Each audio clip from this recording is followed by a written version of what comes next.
of countries on the continent of Africa benefited from practicing democracy. Democracy in its short form is the government of the people.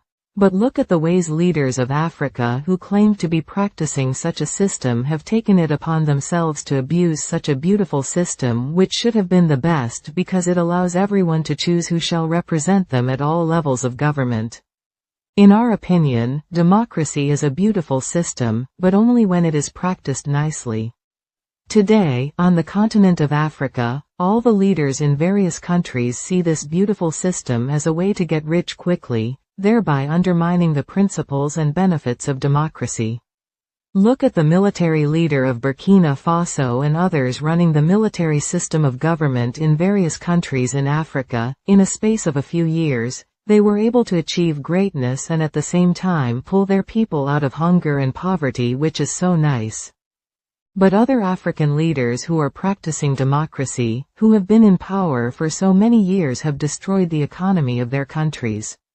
They stole the resources of their countries and took them abroad for their selfish purpose, which is so sad.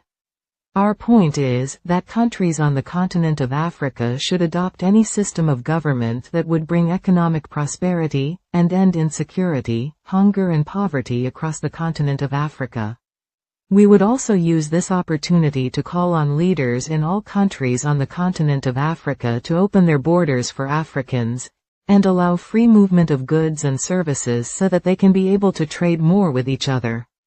Doing so would unite Africans and bring more economic benefits to all countries in Africa. The alleged sexual harassment against Senator Natasha, representing Kogi Central constituency by the Senate President of Nigeria, Godswill Akpabio, should be taken seriously. Things are getting messy concerning the alleged sexual harassment brought to the people of Nigeria by Senator Natasha, representing Kogi Central at the National Assembly of Nigeria. Evidence flying around showed that the Senate President of Nigeria, Godswill Akpabio, has lots of skeletons in his cupboard. Nigerians have also seen the way Senator Godswill Akpabio is treating Senator Natasha at the National Assembly. All these put together have made most Nigerians believe that the Senate President of Nigeria might have a hidden agenda against Senator Natasha. Hence, we are appealing to Nigerians to come together and support Senator Natasha to get justice. Again, this is not the first time the Senate President of Nigeria, Godswill Akpabio, has been accused of sexually harassing women, which is so disgraceful. This time, he shall face the law. Nigeria as a country needs more women in politics, but if men like Godswill Akpabio would allegedly continue to harass these women representing their various constituencies at the National Assembly of Nigeria, then how can other women have the courage to join politics? So Senator Godswill Akpabio should be put on trial to defend himself against this indecent behavior that he is being accused of committing against Senator Natasha. This is so disturbing and sad. We would also use this opportunity to call on those individuals who are supporting Senator Godswill Akpabio, saying that he did not do it, to tread with caution because his hands may have been stained completely concerning this issue. Diplomacy is the only key to ending the Ukraine war with Russia and not sending troops, as Mr. Keir Starmer of the United Kingdom has suggested. Mr. Keir Starmer's idea of sending troops to Ukraine has been rejected by almost all the European Union member countries. We talked about this before the Ukraine war with Russia started. But Mr. Keir Starmer of the United Kingdom and a few of those supporting him to send troops to Ukraine to continue the war have now seen that the only best option for peace is through diplomacy.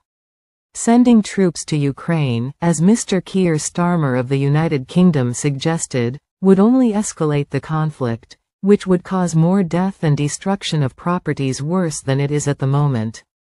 So the European Union member countries should follow a sincere negotiation with Russia and Ukraine to end the war. Captain Ibrahim Traoré, the military leader of Burkina Faso and the late leader of Libya, Colonel Muammar Gaddafi, have the same vision of development and ending poverty.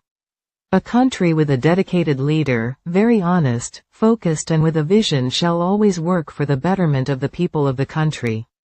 Look at Burkina Faso. The young military leader, Captain Ibrahim Traoré, has taken it upon himself to build infrastructures for the people of his country. The most interesting aspect of his projects, based on the information available to the Viewers Corner news team, is making sure that in a few years, all the people of Burkina Faso shall own a home of their own. Meaning that there shall be no homeless person in his country, and more developments are on the way. This is exactly what the late Muammar Gaddafi of Libya did during his era as a leader of his country before he was eliminated. Again, there were no homeless people in Libya during the late Muammar Gaddafi's leadership. Libya had a surplus in its reserve bank, but today Libya has become a shadow of itself since the late Muammar Gaddafi was eliminated by those who felt that he was doing too many good things for the people of Libya, which is so sad. Somehow, if not for God and Russia's assistance, by now the young military leader of Burkina Faso would have become history.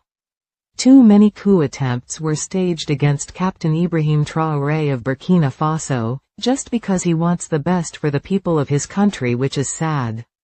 If you want more in-depth analysis on politics and good governance, subscribe to Viewers Corner News and hit the notification bell to stay updated on our latest videos. Thank you for listening.